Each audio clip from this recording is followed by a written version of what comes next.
நம்ம question paper discussion PGTRB question paper discussion பார்த்துட்டு இருக்கோமா? இந்த 68ல இருந்து நம்ம ஸ்டார்ட் பண்ணணும். இப்ப பாருங்க, total cost is given. Total cost வந்து கொடுத்துட்டாங்க. பிக்சட் காஸ்ட்ங்கிறது கொடுக்கப்பட்டிருக்குங்க.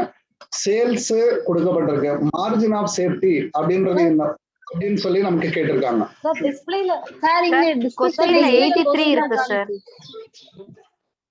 என்னமா?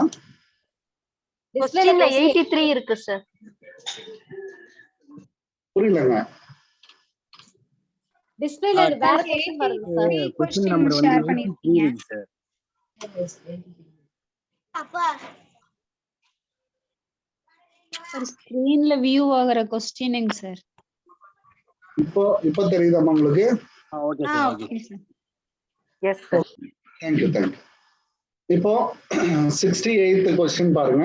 Total cost is given, fixed cost is given, sales is given, margin of safety.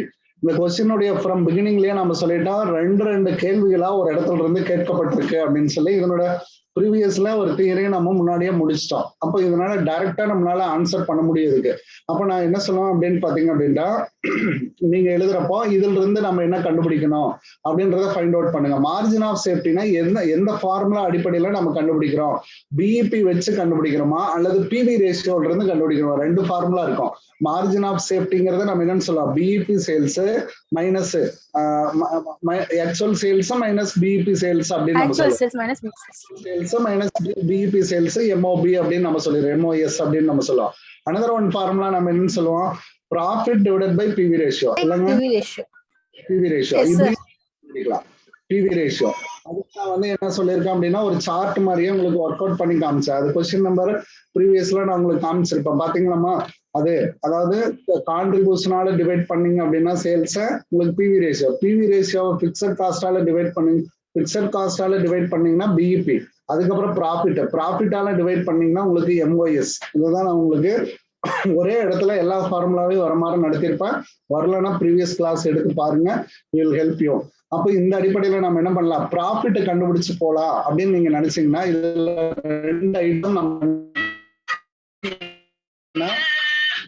Number 1 என்ன அப்படின்னு பாத்தீங்க அப்படின்னா ப்ராஃபிட்டை கண்டுபிடிக்கணும். நம்பர் 2 என்ன அப்படின்னு பாத்தீங்கன்னா பிவி ரேஷியோவை கண்டுபிடிக்கணும். அப்போ இந்த ரெண்டுமே கண்டுபிடிக்கிறது தான் இதனுடைய பார்ட். அப்போ ஃபர்ஸ்ட் நான் want to first find out என்ன கண்டுபிடிக்கலாம் அப்படின்னா ப்ராஃபிட்டை கண்டுபிடிக்கிறோமா.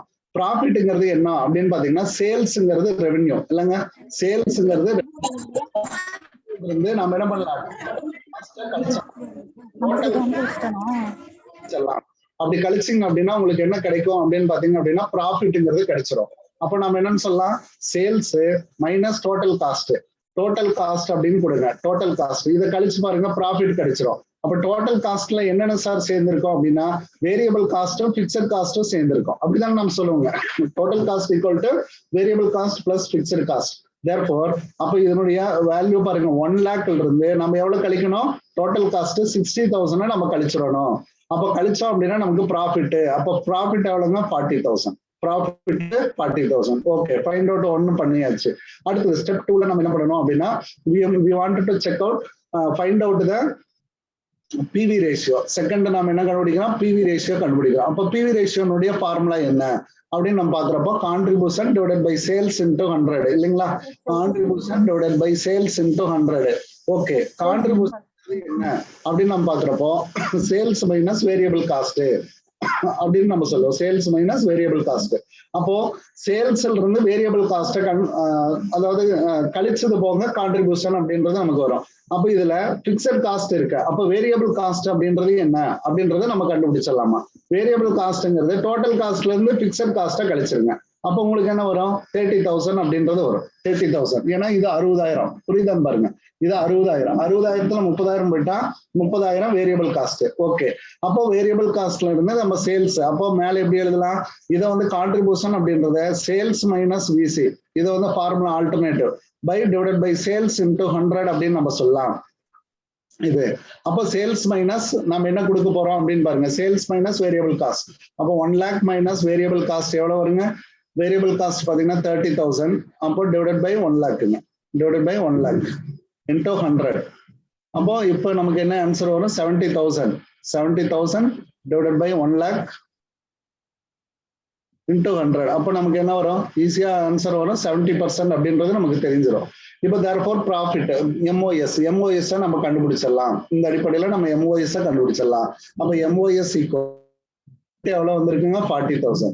40,000 ப்ராஃபிட் டிவைடட் பை 70% இப்படி கொடுங்க. அப்போ 40,000 டிவைடட் பை 70% 70 வச்சுக்கோங்க, டிவைடட் பை 100. அதை தலைகளா திருப்பி போட்டீங்கன்னா வகுத்துல இருக்கிறது நமக்கு என்னவா இருங்க? பெருக்கலா மாறிடும். வகுத்துல இருக்கிறது பெருக்கலா மாறிடும்.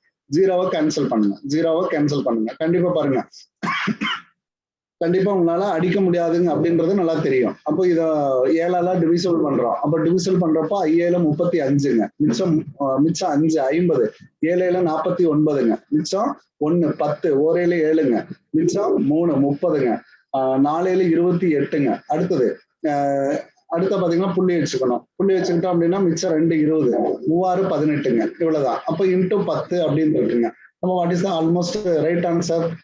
ஈஸியா நமக்கு கிடைச்சிருச்சு இங்க. அப்ப இதை 10ஆல பெருக்கிறப்போ 57,143ங்க. ஏன்னா இன்னொரு டிஜிட் கண்டுபிடிச்சிருந்தா நமக்கு என்ன கிடைச்சிருக்குங்க? இது 5க்கு மேல இருந்திருக்கும். 140 இந்த மாதிரி கூட 44ன்னு கூட இருக்கலாம். பட் எக்ஸாக்ட் ஆன்சர் நமக்கு கிடைச்சிருச்சு. அப்போ that is a right answer அப்படின்னு நம்ம சொல்லலாம். அல்லது பிக்சட் காஸ்ட் இருக்கு சார், நான் டைரக்டா பிவி ரேஷியோல வரேன், பிஇபில வரேன் அப்படின்னா கூட நீங்க கண்டுபிடிக்கலாம். அப்போ what is the BEP? BEP ரூட்ல வந்தீங்க அப்படின்னா பிஇபி வந்து எப்படி கண்டுபிடிப்பீங்க? Fixed cost divided by PV ரேஷியோன்னு தான் வரும் இல்லைங்க? Fixed cost divided by PV ratio.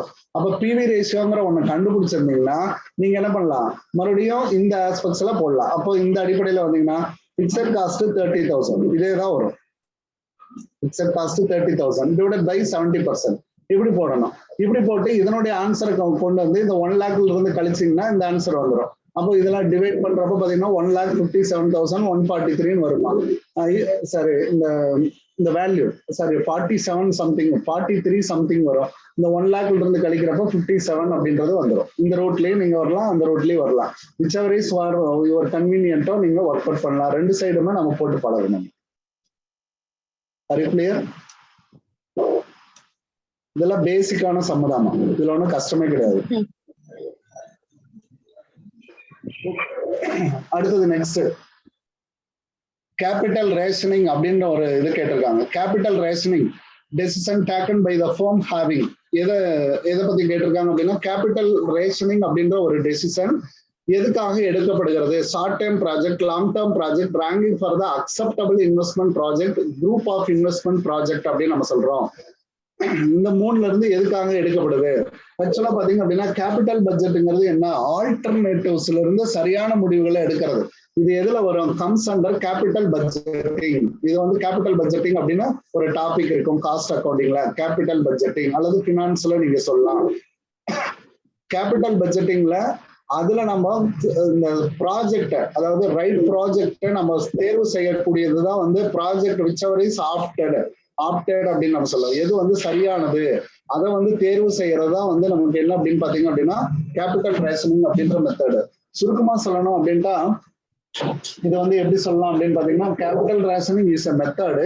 அந்த மெத்தடு எதை கண்டுபிடிக்கும் அப்படின்னு பாத்தீங்கன்னா சிம்பிளா இது ஒரு ப்ராசஸ். இதுல ரெஸ்ட்ரிக்ட் பண்ணிருக்குங்க, அதாவது அமௌண்ட் ஆஃப் ரிசோர்சஸ் வந்து நமக்கு ரெஸ்ட்ரிக்ட் பண்ணிருப்பாங்க. கேன் இன்வெஸ்ட் இன் டிஃபரெண்ட் ப்ராஜெக்ட்ஸுங்க, different projects that are investment opportunity. அந்த இன்வெஸ்ட்மெண்ட் ஆப்பர்ச்சுனிட்டியை கண்டுபிடிக்கிறது அப்படின்னு சொல்லலாம். ஒரு சின்ன ஒரு எக்ஸாம்பிள் சொல்றோமா, அதாவது யூ ஹாவ் த 2 ப்ரொபோசல்ங்க. நீங்க வந்து 2 ப்ரொபோசல் வச்சிருக்கீங்க அப்படின்னு வைங்க. அதாவது இன்வெஸ்ட்மெண்ட் பண்ண போறீங்க, அதுக்கு 2 ப்ரொபோசல் வச்சிருக்கீங்க. அதுல வந்து ப்ரொபோசல் ஏ அப்படின்னு வச்சுக்கலாம், ப்ரொபோசல் ஏ அப்படின்னு வச்சுக்கிறேன். இன்னொன்னு வந்து ப்ரொபோசல் பி அப்படின்னு வச்சுக்கிறேன். இது ரெண்டுமே டிஃபரெண்டான ரிஸ்க் உடையது. ப்ரொபோசல் பிங்க. இப்போ இதுல என்ன கிடைக்குது அப்படின்னா, எனக்கு 70% ரிட்டர்ன் கிடைக்கும் அப்படின்னு வச்சுக்கோங்க. ரிட்டர்ன் அப்படின்னா வருமானம் அப்படின்னு எடுத்துக்கலாம். இந்த இடத்துல வருமானம். இந்த ப்ராஜெக்ட் ப்ரொபோசல் ஏ அல்லது ப்ராஜெக்ட் ஏ அப்படின்றதுல நான் பண்ணேன் அப்படின்னா 70% எனக்கு ரிட்டர்ன் கிடைக்கும். இதுல நான் பண்றப்ப எனக்கு வந்து 40% எனக்கு ரிட்டர்ன் கிடைக்கும் அப்படின்னு வச்சுக்கோங்க. இது கொஞ்சம் அதிகமா இருக்கு, சின்னதா வச்சுக்கலாங்க கொஞ்சம். அதாவது இது வந்து ஒரு 20% ரிட்டர்ன் கிடைக்கும் அப்படின்னு ஆப்டிமா இருக்கணும் இல்லையா, அதுக்காக. இது வந்து ஒரு 15% எனக்கு ரிட்டர்ன் கிடைக்கும் அப்படின்னா நம்ம எதை சாய்ஸ் பண்ணுவோம் அப்படின்னு பாத்தீங்கன்னா, லாபம் எது இருக்கோ அதை தான் நம்ம சாய்ஸ் பண்ணுவோங்க. அப்ப நம்ம என்ன பண்ணலாம், ப்ராஜெக்ட் ஏவை வந்து நம்ம சாய்ஸ் பண்ணுவோம். அப்போ சாய்ஸ் இது எப்படி நம்ம சொல்றோம், choice with project A. Project ஏவை பண்ணியாச்சு. சரி, அப்ப நாம என்ன செய்வோம் அப்படின்னா ப்ராஜெக்ட் பி விட்டுருவோமா அப்படின்னா இல்ல, இதுக்கு ஏதாவது ஒரு ப்ரொபோசல் நம்ம கொடுத்துருப்போம். அப்படின்னா என்ன, இதுல எவ்வளவு ரூபாய் நம்ம இன்வெஸ்ட் பண்றது அப்படின்னு, இதுல ஒரு 2 lakhs பண்ணிடுங்க அல்லது 20 lakhs பண்ணிடுங்க அப்படின்ற மாதிரி ஒரு அசம்ஷன் கொடுத்துட்டு ஏதாவது ரிமைனிங் கொஞ்சம் இருந்தா இதுலயும் கொஞ்சம் இன்வெஸ்ட் பண்ணி பாருங்க அப்படின்னு நம்ம சொல்லுவோம். அப்ப இது எவ்வளவு ரிமைனிங் போர்ஷன், இதுல ஒரு 1 lakh நம்ம பண்ணுங்க அப்படின்ற ஒரு ப்ரொபோசலை நம்ம கொடுக்கறது.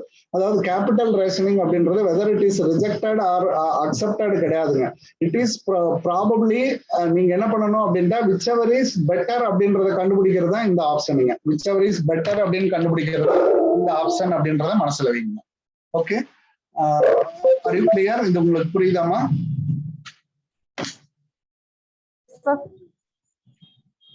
சொல்லுமா.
இதுல கண்டுபிடிக்கிறதா கேபிட்டல் ரேஷனிங் அப்படின்றத மனசுல வச்சுக்கோங்க.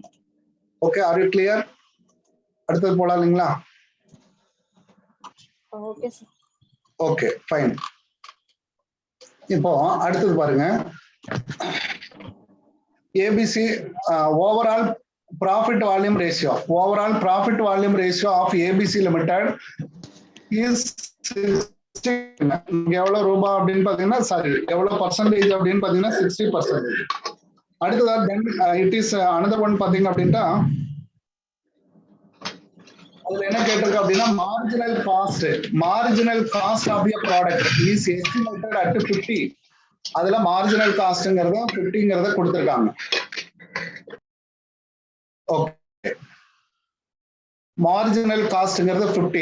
Determine the selling price of a product. Selling price நமக்கு கேட்டிருக்காங்க. இப்போ ப்ராஃபிட் வால்யூம் ரேஷியோ அப்படின்னா என்ன அப்படின்றத ஒரு வார்த்தை உங்களை கேட்டுறமா. பிவி ரேஷியோ அப்படின்னா என்னமா? What you called PV ratio? இதுக்கு ஏதாவது ஒரு இது சொல்லலாங்க, சொல்லுங்கம்மா. ஏதாவது உங்களுக்கு அண்டர்ஸ்டாண்டிங் இருந்தா பிவி ரேஷியோங்கிறது என்ன? இது இந்த ரேஷியோ வந்து ஒரு எக்ஸ்பென்சஸ் ரேஷியோவா அல்லது ஒரு ரெவென்யூ ரேஷியோவா அல்லது இது என்ன ரேஷியோங்க? ரெவென்யூ ரேஷியோ எதை பொறுத்து சொல்லலாம் அப்படின்னு பாத்தீங்கன்னா, சேல்ஸ்ல இவ்வளவு பங்கு நமக்கு லாபம் அப்படின்றத காட்டுறதானுங்க. லாபம் ப்ராஃபிட் தானே காட்டுது. ப்ராஃபிட் வால்யூம் அப்படின்னு தான் நம்ம சொல்றோம். இதுலயே பேர் இருக்குங்க, வால்யூம். அப்போ ப்ராஃபிட்ல எவ்வளவு வால்யூம், அதாவது வால்யூம்னா சேல்ஸ்ல எவ்வளவு பங்கு என்னுடைய ப்ராஃபிட் அப்படின்றத கண்டுபிடிக்கிறதா பிவி ரேஷியோ அப்படின்னு அர்த்தம். அப்போ இதைய நம்ம என்னன்னு கூட எடுத்துக்கலாங்க அப்படின்னா ப்ராஃபிட் அப்படின்னு எடுத்துக்கலாம். இது வந்து என்னன்னு எடுத்துக்கலாம், ப்ராஃபிட் அப்படின்னு எடுத்துக்கலாம். ஓகே, ப்ராஃபிட் உடைய பர்சன்டேஜ் அப்படின்னு கூட நீங்க எடுத்துக்கலாம். எம்ஐ கரெக்ட் ஆர் நாட்டுங்க? Correct sir.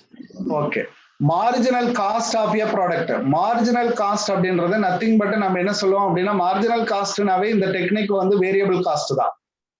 Variable cost is directly proportional to increase or decrease the production volume.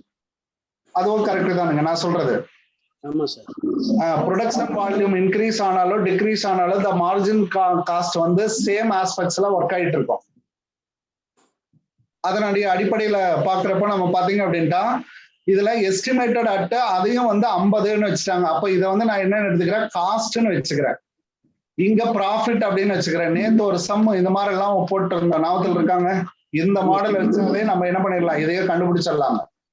இப்ப பாருங்க நமக்கு என்ன சொல்லப்பட்டது இருக்கும் பாருங்க, காஸ்ட் அப்படின்னு ஒரு வேல்யூ இருக்கு, அதை நம்ம எடுத்துக்கலாம். பாருங்க காஸ்ட் இங்க எழுதுறேன் பாருங்க. காஸ்ட் வந்து நமக்கு எவ்வளவு ரூபாய் கொடுத்துருக்காங்க அப்படின்னா 50 ரூபாய் கொடுத்துருக்காங்க. 50 வச்சுக்கோங்க. அடுத்தது பிவி ரேஷியோ அப்படின்றது ஆட் ப்ராஃபிட்டுங்க. ப்ராஃபிட் அப்படின்னு வச்சுக்கோங்க. ப்ராஃபிட் இதைதான் நான் என்ன சொல்றேன் அப்படின்னா, அல்லது பிவி ரேஷியோ அப்படின்னு வச்சுக்கலாம். ப்ராஃபிட்டினுடைய ரேஷியோ எனக்கு எவ்வளவுன்னு கொடுத்துருக்காங்க அப்படின்னு பாத்தீங்கன்னா, இதுல 60% அப்படின்னு கொடுத்துட்டாங்க. 60%. ஓகே. அடுத்தது இதை நான் ஆட் பண்ணேன் அப்படின்னா எனக்கு என்ன கிடைக்கும் அப்படின்னா செல்லிங் பிரைஸ் இல்லைங்க. அல்லது நீங்க ரிவர்ஸ்ல போட்டீங்கன்னா எப்படி போடுவீங்க? Selling price less cost equal to ப்ராஃபிட்னு போடுவீங்க. எப்படி வேணாலும் போட்டுங்க, வாட் எவர் மேபி. ஆனா இந்த ஒரு ஸ்ட்ரக்சரை வச்சுக்கிட்டீங்கன்னா உங்களுக்கு ஈஸியா இருக்கும். அதுக்காக நான் இந்த ஸ்ட்ரக்சரை எப்பயுமே ஃபாலோ பண்றதுங்க. எப்படி இதுக்குள்ள ஃபார்முலா கேட்டாலும் நம்ம ஈஸியா ஒர்க் அவுட் பண்ண முடியுங்கிறதுக்காக இந்த ஸ்ட்ரக்சரை நான் எப்பயுமே ஃபாலோ பண்ணுவோம். ஓகே.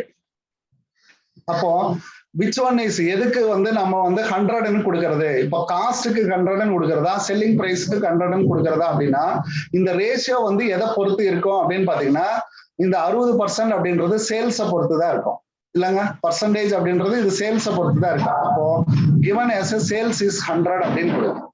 அப்போ இது காஸ்ட் எவ்வளவாக இருக்கும் அப்படின்னு பாத்தீங்கன்னா 40. காஸ்ட் எவ்வளவாக இருக்கும் அப்படின்னா 40. இது எப்படி 40ன்னு வந்துச்சுங்க? இங்க கீழே 60, இந்த சாரி 100ல இருந்து 60 லெஸ் பண்ணிடுங்க 40. ஓகேங்களா? அப்போ 40ங்கிறது நமக்கு எவ்வளவுக்கு அப்படின்னா 50 ரூபாய். 40% அப்படின்றது எவ்வளவு ரூபாய்க்குங்க? 50 அப்படின்னா ஹவு ஃபார் இட் இஸ் 100% கண்டுபிடிச்சிங்கன்னா சரியா போச்சு. நமக்கு செல்லிங் பிரைஸ் தான் நமக்கு கேட்டிருக்காங்க. அப்ப இதைதான் நமக்கு கண்டுபிடிக்க சொல்றாங்க. அப்ப இதை எப்படி கண்டுபிடிக்கலாம்? அப்ப பாருங்க, என்ன கிவனோ அதை மேல போட்டுக்கலாம். அப்போ ரூபாய் 50 அப்படின்னு சொல்லப்படுறது 40K அப்படின்னா 100க்கு எவ்வளவு? இந்த 100 அப்படின்றது இங்க இருக்கிற 100, இந்த 40 அப்படின்றது இங்க இருக்கிற 40ங்க, இந்த 50 அப்படின்றது இங்க இருக்கிற 50. பாருங்க, எது கிவனோ அந்த ரெண்டையும் டிவைட் பண்ணிக்கிறோம். இது அமௌண்ட், அது பர்சன்டேஜ். அப்போ அமௌண்ட்டை பர்சன்டேஜால டிவைட் பண்ணி எதை கேட்கறாங்களோ அதை நீங்க ஃபைண்ட் அவுட் பண்ணீங்கன்னா உங்களுக்கு ஆன்சர்ஸ் வந்துடும். அப்போ உங்களுக்கு பாருங்க ஈஸியா ஞாபகத்துல வச்சுக்கலாம். இதுல ஒன்றும் பெருசா நமக்கு தவறு எதுவும் நடக்கிறதுக்கான வாய்ப்புகளே கிடையாது. 0 கேன்சல் பண்ணிட்டேன். 4ஆல நான் அடிக்கிறேன். ஒரு நாள் 4ங்க. அடுத்தா பாத்தீங்கன்னா 25 நாள் எனக்கு 100ங்க. 25 நாள் எனக்கு 100. அப்போ 5 × 25 எனக்கு என்ன ஆன்சர் வருங்க? 125 அப்படின்றத ஆன்சர் வரும். ஓகேங்களா? 125. சார் சொல்லுங்க சார், எப்பவுமே அந்த பெர்சன்டேஜ் தான் கீழே வருமா சார்? எப்பவுமே எந்த சம்பளம்? கண்டிப்பாங்க. இந்த model cost, selling price, profit இந்த மூணையும் கம்பேர் பண்ணாங்கன்னா இதுதான் ஸ்ட்ரக்சர். சரிங்க சார். சரி, நான் எக்ஸாம்ல வந்து சொல்லுங்க. நான் எக்ஸாம்ல வந்து மாத்தி போட்டுட்டேன் சார், அதனால அப்படி இது அதனால கேட்டேன். தப்பாயிடும். சரிங்க, தேங்க்யூ சார். ஆமா, நான் வந்து உங்களை மாத்தக்கூடாதுன்றத நான் என்ன பண்ணலாமா, செல்லிங் பிரைஸ் மேலேயே கொடுத்து வேரியபிள் காஸ்ட் கழிச்சு கான்ட்ரிபியூஷன் அப்படின்னு உங்களை கன்ஃபியூஸ் பண்ணலைங்க. ப்ராஃபிட்ங்கிறது ஒரு ரேஷியோ கொடுத்துருக்கு. அப்போ மேல இருக்கிறது காஸ்ட். அப்போ இந்த ப்ராஃபிட் அப்படின்றது எதை பொறுத்ததா தான் இருக்கும்? பிவி ரேஷியோனாவே அது கண்டிப்பா சேல்ஸை பொறுத்ததா தான் இருக்கும். அப்ப சேல்ஸுக்கு 100ன்னு வச்சுக்கணும். அவ்வளவுதான். வெரி சிம்பிளான லாஜிக். Okay sir. அப்ப இதுக்கு வந்து 125ங்க. அப்ப எவ்வளவு ப்ராஃபிட் அப்படின்னு பாத்தீங்கன்னா இந்த ரிமைனிங் போர்ஷன் தான் ப்ராஃபிட். அப்போ 50க்கும் 125க்கு எவ்வளவு டிஃபரன்ஸ் இருக்கு அப்படின்னு பாத்தீங்கன்னா 75 இல்லைங்க. 75 தான் நமக்கான ப்ராஃபிட். அல்லது இதை வச்சு நம்ம இப்படி ஒர்க் அவுட் பண்ணணும் அப்படின்ட்டா எப்படி ஒர்க் அவுட் பண்ணலாங்க? 50ங்கிறது 40%க்கு அப்படின்னா இந்த இடத்துல 60%க்கு எவ்வளவுன்னு கண்டுபிடிச்சிங்கன்னா சரியா போச்சு. உங்களுக்கு 75 அப்படின்றது கிடைச்சிரும். அப்ப இதுக்கும் அடிச்சிடலாம். 6×5 30ங்க. 300 டிவைடட் பை 4. அப்ப 300 டிவைடட் பை 4ங்கிறப்போ 7 4 28, மிச்சம் 2, 5 4 20. பாருங்க ஆன்சர் வந்துச்சு. Are you clear?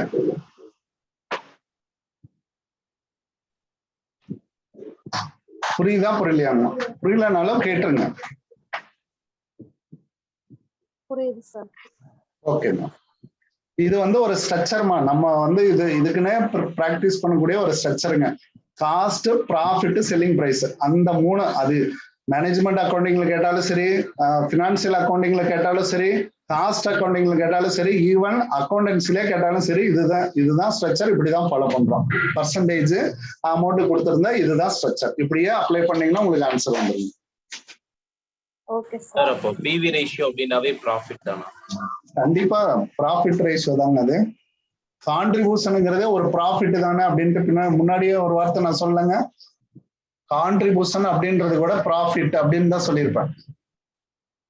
Contribution is like a profit. அது வந்து செலவு கிடையாது. Okay sir, thank you. ஓகே, அடுத்தது break even chart. Break even chart அப்படின்றது டெபிக்ஸ் எதை பத்தி சொல்லுது அப்படின்னு சொல்லி நமக்கு கேட்டிருக்காங்க. பிரேக் ஈவன் சார்ட் அப்படின்றது எப்படிமா இருக்கும்? இந்த மாதிரி ஒரு ஸ்ட்ரக்சருங்க. கீழே என்ன இருக்கும், மேலே அந்த சைட்ல எக்ஸ் ஆக்சிஸ்ல என்ன இருக்கும், ஒய் ஆக்சிஸ்ல என்ன இருக்கும்னு பாருங்க. இது எக்ஸ், இது ஒய் ஆக்சிஸ் அப்படின்னு வச்சுங்கன்னா இதுல என்ன இருக்கும் அப்படின்னா யூனிட்ஸ் இருக்கும். இதுல என்ன இருக்கும் அப்படின்னா அமௌண்ட்ங்கிறது இருக்கும். ஓகே, இந்த இதை பொறுத்த வரைக்கும் நமக்கு எங்க இருந்து ஸ்டார்ட் ஆகும் அப்படின்றத பாத்தீங்க அப்படின்னா இதுல 2 கர்வு தான் ரொம்ப முக்கியமான கர்வுங்க. நம்பர் 1 கர்வு என்ன அப்படின்னு பாத்தீங்கன்னா சேல்ஸ் ரெவென்யூ. சேல்ஸ் ரெவென்யூங்கிறது இங்க இருந்து ஸ்டார்ட் ஆகும். சேல்ஸ் ரெவென்யூங்கிறது 0ல இருந்து ஸ்டார்ட் பண்ணணும். இதுதான் சேல்ஸ். சேல்ஸ்ன்னு சொல்லலாம் அல்லது டோட்டல் சேல்ஸ்ன்னு நீங்க எது வேணாலும் சொல்லிக்கலாம். ஓகேங்களா, டோட்டல் சேல்ஸ், சேல்ஸ் ரெவென்யூ. அடுத்ததான் இதுல இன்னொரு இம்பார்ட்டன்டான பார்ட்டு, இன்னொரு காஸ்ட். அது என்ன காஸ்ட் அப்படின்னு பாத்தீங்கன்னா பிக்சட் காஸ்ட். எங்க ஸ்டார்ட் ஆகுமா, irrespective of production fixed cost is the same அப்படின்னு நம்ம சொல்லுவோம். அது 0ங்கிற ப்ரொடக்ஷனா இருந்தாலும் நீங்க என்ன பண்ணி ஆகணும், இவ்வளவு அமௌண்ட்டை நீங்க பே பண்ணியே ஆகணும். இல்லைங்க, இந்த அமௌண்ட் சர்டைன் அமௌண்ட்டை நீங்க பே பண்ணியே ஆகணும். irrespective of the production level fixed cost is the same. even 0 it is a higher level. எது வேணாலும் இருக்கலாங்க, சேல்ஸ் இருந்தாலும் சரி இல்லைனாலும் சரி நீங்க என்ன பண்ணி ஆகணும், பிக்சட் காஸ்ட்டை நீங்க கொடுத்தே ஆகணும். அப்ப நம்மளுடைய டோட்டல் காஸ்ட் லைனுங்கிறது எங்க ஸ்டார்ட் ஆகும் அப்படின்னு பாத்தீங்கன்னா டோட்டல் காஸ்ட்னு ஒரு வார்த்தை சொல்றேன். அப்ப டோட்டல் காஸ்ட் அப்படின்னா எனக்கு எது சேர்ந்தது அப்படின்னு பாத்தீங்கன்னா டோட்டல் காஸ்ட் அப்படின்னு நான் சொல்றப்போ அதுல பிக்சடு காஸ்டும் வேரியபிள் காஸ்டும் சேர்ந்ததுதான் எனக்கு டோட்டல் காஸ்ட். பிக்சட் காஸ்டும் வேரியபிள் காஸ்டும் சேர்ந்ததுதான் எனக்கு டோட்டல் காஸ்ட். அப்போ எங்கிருந்து ஸ்டார்ட் ஆகும் அப்படின்னு நம்ம பாக்குறப்போ இது இட் இஸ் ஸ்டார்ட்ஸ் வித் நமக்கு எங்க போகும் அப்படின்னு பாத்தீங்கன்னா பிக்சட் காஸ்ட் லைன் எங்க தொடங்குச்சோ அங்கிருந்து தான் ஸ்டார்ட் ஆகும். அப்போ இதுல ஸ்டார்ட் ஆகி இங்க போய் நமக்கு போய் நிற்கும். இதுக்கு பேர் தான் total cost line. Total cost line equal to fixed cost plus variable cost. இந்த கான்செப்ட் உங்களுக்கு புரியுதாமா? எந்தெந்த கோடு எதுக்கு வரைஞ்சிருக்கேன் அப்படின்றது நமக்கு ரொம்ப கிளாரிட்டியா இருக்கணும். அதுக்கப்புறம் பாத்தீங்கன்னா இந்த டோட்டல் காஸ்டும் டோட்டல் சேல்ஸும் அதாவது ரெவென்யூவும் காஸ்ட் வெட்டக்கூடிய இடம் தான் பிஇபி பாயிண்ட் அப்படின்னு நம்ம சொல்லுவோம். இந்த 2 வெட்டக்கூடிய பாயிண்ட் தான் பிஇபி பாயிண்ட். அப்போ எக்ஸ்ஹெச்ல யூனிட் எடுத்துக்கோங்க, ஒய்ஹெச்ல அமௌண்ட் எடுத்துக்கோங்க. பிக்சட் காஸ்ட்ங்கிறது 0 ப்ரொடக்ஷன்ல இருந்தாலும் சரி, அது வந்து ஒரு 1000 யூனிட்டை நீங்க ப்ரொடியூஸ் பண்ணாலும் சரி ஒரே மாதிரி தான் இருக்கும். பிக்சட் காஸ்ட் லைனை கொடுங்க. அப்போ என்னுடைய டோட்டல் காஸ்ட்ங்கிறது பிக்சட் காஸ்ட் தொடங்குற இடத்துல தான் எனக்கு ஸ்டார்ட் ஆகும். அப்போ இது கூட வேரியபிள் காஸ்ட் ப்ரொடக்ஷனே ஸ்டார்ட் ஆகல அப்படின்றப்போ வேரியபிள் காஸ்ட் இந்த இடத்துல நமக்கு என்னதான் இருக்கும், வேரியபிள் காஸ்ட் 0வா தான் இருக்கும். அப்போ 0 அப்போ பிக்சட் காஸ்ட் மட்டும் என்னுடைய வேல்யூவாக இருக்கும். அதுல இருந்தா ஸ்டார்ட் ஆகும். அப்போ சேல்ஸ் ரெவென்யூ எப்பயுமே 0ல இருந்து ஸ்டார்ட் ஆகும். ஒரு யூனிட்டை நான் ப்ரொடியூஸ் பண்ண ஆரம்பிச்சிட்டேன் அப்படின்னா என்னுடைய அதாவது சேல் பண்ண ஆரம்பிச்சிட்டேன் அப்படின்னா ரெவென்யூ ஜென்ரேட் ஆக ஆரம்பிச்சிடும். அப் டு இந்த லெவல் வர வரைக்கும் நான் என்ன பண்ணிட்டே இருக்கணும் அப்படின்னா கொடுத்துக்கிட்டே இருக்கணும். அப்போ வேரியபிள் காஸ்ட்டும் அதிகமாயிட்டே இருக்கும். அப்போ எந்த இடத்துல வேரியபிள் காஸ்ட்டும் டோட்டல் காஸ்ட்டும் டோட்டல் ரெவென்யூவும் மீட் அவுட் ஆகுதோ அந்த இடம் தான் பிஇபி பாயிண்ட் அப்படின்னு அர்த்தம். இந்த பாயிண்ட்டுக்கு பேர் தான் நம்ம என்னன்னு சொல்லுவோம் அப்படின்னா there is no loss point. இல்லைங்களா, ப்ராஃபிட்டும் கிடையாது லாஸும் கிடையாதுங்கிற ஒரு பாயிண்ட் அப்படின்னு நம்ம சொல்லுவோம். ப்ராஃபிட்டும் இருக்காது லாஸும் இருக்காது. அதுக்கப்புறம் நமக்கு வரக்கூடிய எல்லாமே பாத்தீங்கன்னா இந்த கிரே ஏரியா அப்படின்றது நமக்கு எதை குறிப்பிடும் அப்படின்னு பாத்தீங்கன்னா ப்ராஃபிட்டை குறிப்பிடும். ஓகே, அப்போ இதுக்கு கீழே நீங்க இருந்தீங்க அப்படின்னா இந்த இடம் எல்லாமே உங்களுக்கு எதை குறிப்பிடும் அப்படின்னா கண்டிப்பா இது வந்து லாஸ். இது எல்லாமே நமக்கு லாஸ். இந்த ஆங்கிள் தான் நமக்கு ரொம்ப முக்கியம். இந்த ஆங்கிள் தான் நமக்கு ப்ராஃபிட்டையும் லாஸையும் கேட்டகரைஸ் பண்றது. அடுத்ததா பாத்தீங்க அப்படின்னா இந்த இடத்துல நம்ம ஒரு லைனை இழுத்துட்டு வந்தோம். இந்த இடத்துல ஒரு லைனை எக்ஸ் ஆக்சிஸோட நம்ம கொண்டு வந்து ஜாயின் பண்ணோம் அப்படின்னா எத்தனை யூனிட்ஸ் வருதோ அது ஒரு 700 யூனிட்ஸ் பாருங்க. இதுதான் பிஇபி யூனிட்ஸ் அப்படின்னு அர்த்தம். அதே வந்து இந்த சைடு நீங்க கொண்டு வரீங்க, இந்த சைடு நீங்க கொண்டு வரீங்க. அப்போ இந்த இடத்துல அமௌண்ட் கண்டுபிடிக்குது அப்படின்னா இந்த அமௌண்ட் தான் நமக்கு பிஇபி அமௌண்ட் அப்படின்னு அர்த்தம். இது பிஇபி யூனிட், இது பிஇபி அமௌண்ட். அதனாலதான் அதுக்கு 2 ஃபார்முலாங்க. தெரியுதுங்களா? as per சார்ட்லயும் நமக்கு இதே தான் ஷோ ஆகணும். ஓகே, இதை நம்ம கண்டுபிடிச்சிட்டோம். அப்போ மார்ஜின் ஆஃப் சேஃப்டிங்கிறது எங்க சார் இருக்கும் அப்படின்னா, மார்ஜின் ஆஃப் சேஃப்டிங்கிறது பிஇபிக்கு அடுத்த சைடு தான் இருக்கும். அப்போ இந்த சைடு இதுல போகுது இல்லைங்களா, இதுதான் நம்மளுடைய மார்ஜின் ஆஃப் சேஃப்டி. இது லைன் கிடையாது, புரியுதான்னு பாருங்க. இது இந்த ஏரியா தான் நமக்கு margin of safety. Margin of safety. அப்போ மார்ஜின் ஆஃப் சேஃப்டிங்கிறது எந்த லைனுக்கு பிறகு ஆரம்பிக்குங்க? பிஇபிக்கு அடுத்த வெளியில இருக்கக்கூடிய பகுதி தான் மார்ஜின் ஆஃப் சேஃப்டி. அப்போ இங்க இருக்கிற மாதிரியே நமக்கு என்ன ஆகும்? இங்கேயும் இருக்கும். இதுதான் மார்ஜின் ஆஃப் சேஃப்டி. அமௌண்ட்லயும் இருக்கும், யூனிட்லயும் இருக்கும். யூனிட்ஸ் கூட நம்ம கண்டுபிடிக்கலாம். மார்ஜின் ஆஃப் சேஃப்டி யூனிட்ஸ் எவ்வளவுன்னு கூட நம்ம கண்டுபிடிக்கலாம். இதுதான் நம்மளுடைய பிரேக் ஈவன் சார்ட். வரைபட வடிவில் பிரேக் ஈவன் பாயிண்டா வந்து மார்ஜினல் காஸ்ட் எக்ஸ்பிளைன் பண்ணக்கூடிய சார்ட்டுக்கு பேரு தான் பிரேக் ஈவன் சார்ட் அப்படின்னு நம்ம சொல்லுவோம். அப்ப இதுல என்னென்னலாம் நம்ம இருக்கோம் அப்படின்னு பாருங்க. காஸ்ட், சேல்ஸ், ப்ராஃபிட், இந்த 3ஐயும் நம்ம டிஸ்கஸ் பண்ணியிருக்கோம். காஸ்ட், சேல்ஸ், அடுத்தா பாத்தீங்கன்னா ப்ராஃபிட். ப்ராஃபிட்ங்கிறது இந்த 2 தான் ப்ராஃபிட். மார்ஜின் ஆஃப் சேஃப்டி, அடுத்ததா பாத்தீங்கன்னா கான்ட்ரிபியூஷன் அப்படின்னு நம்ம சொல்றோம் இல்லைங்களா, அதுதான் நம்மளுடைய சார்ட்டை பத்தி நம்ம சொல்லுவோம்.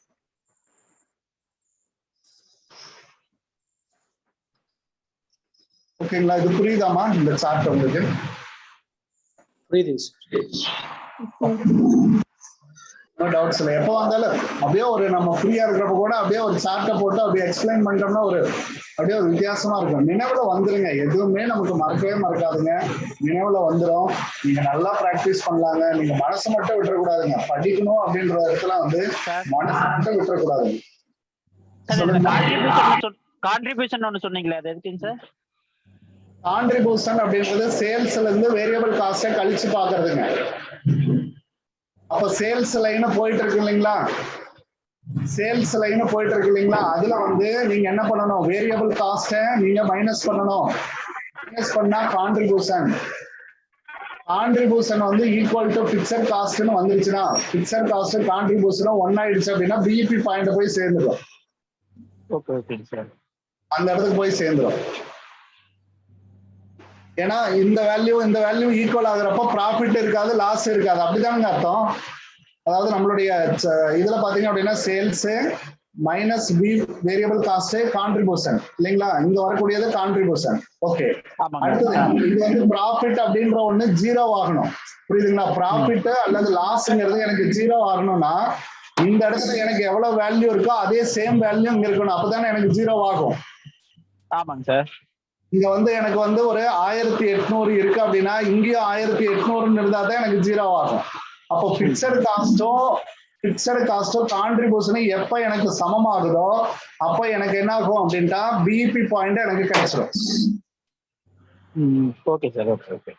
Sales minus variable cost contribution, அந்த கான்ட்ரிபியூஷன் பிக்சட் காஸ்டோட எனக்கு சமமாகறப்போ எனக்கு என்ன ஆயிடும்? 0 ஆயிடும். அப்போ பிஇபி பாயிண்ட் எனக்கு கிடைச்சிடும். Okay sir. Thank you. Okay sir, இந்த சார்ட்ல சார் சொல்லுங்கம்மா. இந்த சார்ட்ல இப்போ பிக்சட் காஸ்ட்னு கிரீன் லைன் கொடுத்திருக்கீங்களா சார்? என்னங்கம்மா?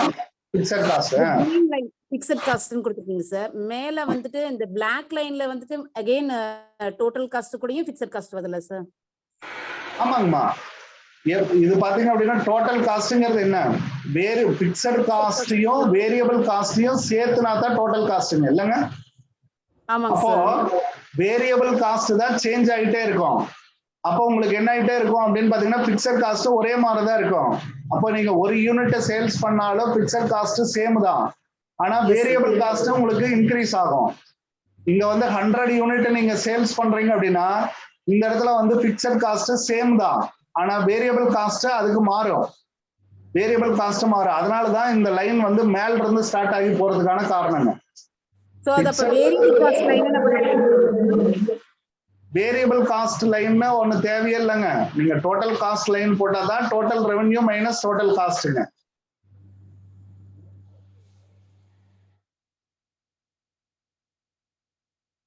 உங்களுக்கு எங்க இருந்து ஸ்டார்ட் ஆகுது அப்படின்னா இந்த பிக்சர் நீங்க என்ன நீங்க ப்ரொடக்ஷனே பண்ணாலும் பண்ணாட்டியும் பிக்சர் காஸ்ட கொடுக்கணுமா? அதான பிக்சர் காஸ்ட்டுங்க. Yes sir. சேல்ஸ் பண்ணாலும் பண்ணாட்டியும் நீங்க பிக்சர் காஸ்ட் கொடுங்க. நீங்க சந்தைக்கு விற்கலான்னு போறீங்க, ஒரு பொருளை எடுத்துக்கிட்டு சந்தைக்கு விற்கலாம். நீங்க ஒரு காய்கறி வியாபாரம் பண்றீங்கன்னு வைக்குமா, அப்போ உங்க வீட்டுல இருந்த பொருள் எல்லாம் கலெக்ட் பண்ணி வச்சிருக்கீங்க, சந்தைக்கு எடுத்துட்டு போறீங்க. சந்தைக்கு உள்ள போனது நுழைவு வரி கொடுக்கணும். அடுத்தா எடுத்துட்டு போறதுக்கு செலவு, நீங்க அதாவது வாகன செலவுகள்லாம் நீங்க கொடுக்கணும். ஏற்றுச்சல் செலவு, இறக்குச்சல் செலவு, இது மாதிரி எல்லாமே கொடுக்கணும். கொடுத்து உட்காடுறீங்க. ஓகே, இது எல்லாமே பிக்சட் காஸ்ட். உங்களுக்கு ஒண்ணுமே பண்ண முடியாது. நீங்க சேல்ஸ் சரி ஆகாட்டியும் சரி இதை நீங்க கட்டியே ஆகணும். அப்போ வேரியபிள் காஸ்ட்ங்கிறது எப்போ உங்களுக்கு அரைஸ் ஆகும் அப்படின்னா ஒவ்வொரு யூனிட்டும் சேல் ஆகதான் வேரியபிள் காஸ்ட் உங்களுக்கு கிரியேட் ஆகும். ப்ரொடக்ஷன் அல்லது சேல்ஸோட தொடர்புடையதுங்க வேரியபிள் காஸ்ட். ஒவ்வொரு யூனிட்டும் ஆகிறப்ப அது அப்பதான் இன்க்ரீஸ் ஆகும். அதனாலதான் இங்க சேல்ஸ் ஒரு யூனிட்னு வரப்பதான் எனக்கு என்ன ஆகுது, இந்த வேரியபிள் காஸ்ட்ங்கிறது பிக்சட் காஸ்டோட கூட்டி மேல போறதுனால எனக்கு இந்த லைன்ல இருந்து போகுதுங்க. பிக்சட் காஸ்டே இல்லைன்னா என்ன சார் நடக்கும் அப்படின்னா அந்த லைன் நமக்கு இங்க இருந்துதான் போகும், இல்லைன்னா இங்க இருந்துதான் போகும். அது எவ்வளவு கீழையா இருக்கலாம் மேலையா இருக்கலாம், எனக்கு எதுல வேணாலும் இருக்கலாம். அப்படி இருக்குமாங்க? இருக்காது. பிக்சட் காஸ்ட்ங்கிறது கண்டிப்பா இருக்கு. எல்லா இதுலயுமே பிக்சட் காஸ்ட் இருக்கு. அதனாலதான் total cost starts with fixed cost. அதுக்கு மேல இருக்கும் அப்படின்றத காரணம். சார் அப்போ டோட்டல் காஸ்ட்டுக்கும் பிக்சட் என்னென்ன வேரியபிள் காஸ்ட்? டோட்டல் காஸ்ட்டுக்கும் பிக்சட் காஸ்ட்டுக்கும்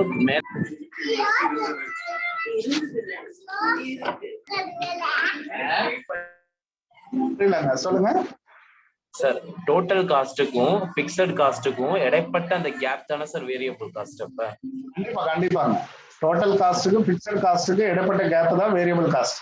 அப்போ உங்களுக்கு இங்கதான் அரைஸ் ஆகும். இங்கதான் இந்த ஆங்கிள் தான் இங்கதான் உங்களுக்கு அரைஸ் ஆகும் டோட்டல் காஸ்ட் வேரியபிள் காஸ்ட்டுங்க. Okay sir, thank you. நமக்கு என்ன தேவைங்க? பாயிண்ட், ப்ராஃபிட் பாயிண்ட் தான் தேவை. அதனால அதுல இருந்து ஸ்டார்ட் பண்ணி ரெவென்யூவும் காஸ்டும் கட் ஆகக்கூடிய இடம் தான் ப்ராஃபிட். பிரேக் ஈவன் பாயிண்ட்ங்கிறது கூட ஒரு ப்ராஃபிட் பாயிண்ட் தானுங்க. 0 பாயிண்ட் லாஸ்ல இருந்து நம்ம வெளியே வந்துட்டோம் அப்படின்றதாங்க.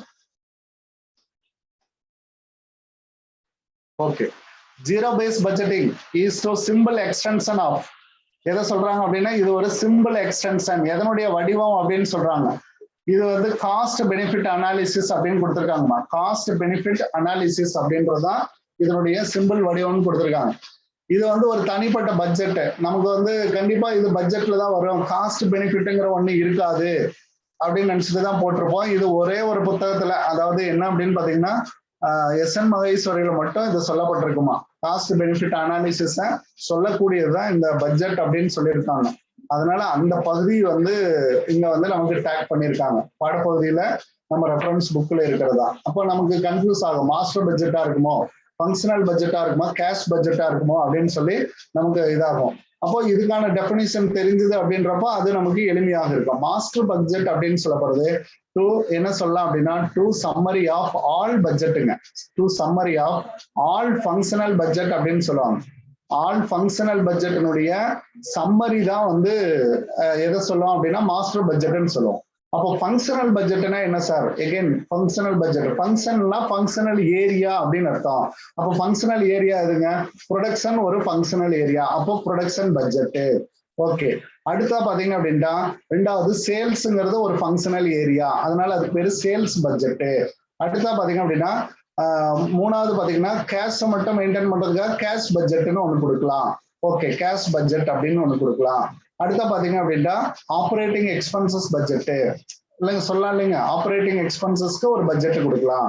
இந்த மாதிரி எந்தெந்த ஏரியாவுக்கு எல்லாம் ஒவ்வொன்று கொடுக்குறீங்களோ அதுக்கு பேரு ஃபங்க்ஷனல் பட்ஜெட், ஃபங்க்ஷனல் ஏரியாஸ் அப்படின்னு நம்ம சொல்றோம். இதுக்கு பேரு ஃபங்க்ஷனல் ஏரியாஸ், இதுக்கு பேரு ஃபங்க்ஷனல் ஏரியாஸ். அப்போ ஃபங்க்ஷனல் ஏரியாவுக்கு பட்ஜெட் இருந்ததுன்னா அது ஃபங்க்ஷனல் பட்ஜெட். அப்போ நீங்க சுருக்கமா சொல்றப்போ production budget is a functional budget சொல்லலாம், sales budget is a functional budget சொல்லலாம். இதெல்லாம் கம்பைன்டு சம்மரி அப்படின்னு எடுத்தீங்கன்னா கம்பைன்டு சம்மரி ஓவரால் இந்த வார்த்தை இருந்துச்சு அப்படின்னா அதுக்கு பேர் மாஸ்டர் பட்ஜெட், அது மாஸ்டர் பட்ஜெட். கேஷ் பட்ஜெட் அப்படிங்கிறது only deals with cash receipt and cash payment. Cash ரெசிப்டோ அண்ட் கேஷ் பேமெண்ட் மத்தி பேசிச்சு அப்படின்னா அதை நம்ம என்னன்னு சொல்லிடலாங்க, கேஷ் பட்ஜெட் அப்படின்னு நம்ம சொல்லிடலாம். இதெல்லாம் 12th இருந்துச்சு. பழைய பாட புத்தகத்துல வந்து 12th வச்சிருந்தாங்க. அதனால பழைய புக்ஸை நம்ம ரெஃபர் பண்ணணும். அந்த பாடப்பகுதியெல்லாம் வரப்போ பழைய புக்ஸ்ல கேஷ் பட்ஜெட்டு இதெல்லாமே நமக்கு வச்சிருந்தாங்க. ஈஸி. அப்போ இந்த 3க்கு அப்பாற்பட்டது காஸ்ட் பெனிஃபிட் அனாலிசிஸ். ஆனா இந்த ஃபங்க்ஷனல் பட்ஜெட்லயோ அல்லது மாஸ்டர் பட்ஜெட்லயோ ஜீரோ பேஸ் பட்ஜெட் அப்படின்றது வராது, கண்டிப்பா வராதுங்க. அது வந்து ஒரு செப்பரேட் ஏரியா, புரியுதுங்களா? ஜீரோ பேஸ் பட்ஜெட் அப்படின்றது இந்த வகைகள்ல அடங்காத ஒரு ட்ரெடிஷனல் பட்ஜெட் மெத்தட் அப்படின்னு சொல்லியிருப்பாங்க.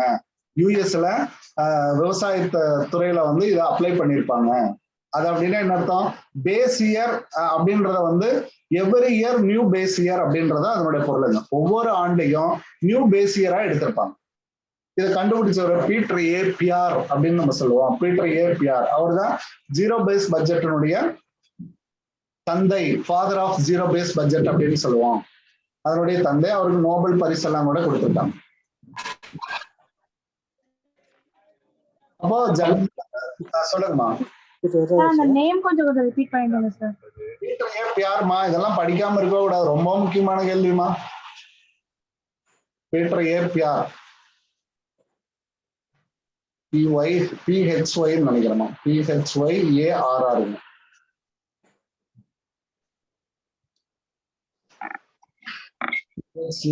என்னமோ வருங்க. பீட்டர் ஏ பியார் ஏதோ ஒரு இது வருங்க. PHY ஏதோ ஒரு ஸ்பெல்லிங் மிஸ்டேக் மட்டும் பார்த்துக்கோங்க.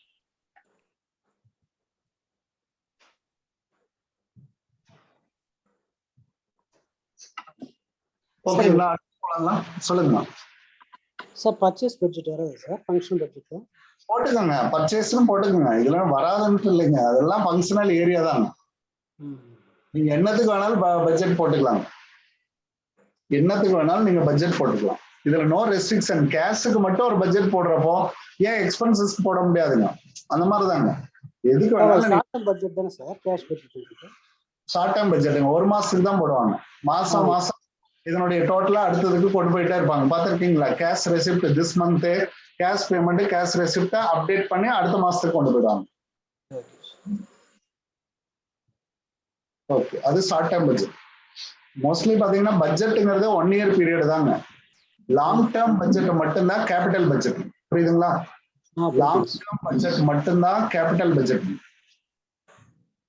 கேபிட்டல் பட்ஜெட்டிங், கேபிட்டல் பட்ஜெட்டிங்கிறது தான் வந்து கேபிட்டல் ரேஷனிங்ல உங்களுக்கு வந்து தேர்வு செய்யறதுக்காக லாங் டேர்ம்ல நீங்க கொடுக்கக்கூடிய பட்ஜெட். மற்ற எல்லாமே உங்களுக்கு ஷார்ட் டேர்ம் பட்ஜெட் தான். Zero base budget short term budget தான் சார். எல்லாமே 1 yearக்கு தாங்க இருக்கும். எல்லாமே 1 yearக்கு தான் இருக்கும். அதனாலதான் பேஸ் இயர் அப்படின்றது வந்து மாறிக்கிட்டே இருக்கு. 1 yearக்கு இருக்க பட்ஜெட் நம்ம every year has to change the budget period இல்லைங்க. ஜீரோ பேஸ் பட்ஜெட்ல என்ன அப்படின்னா பேஸ் இயர்ங்கிறது மாறிட்டே இருக்கும், அவ்வளவுதான்.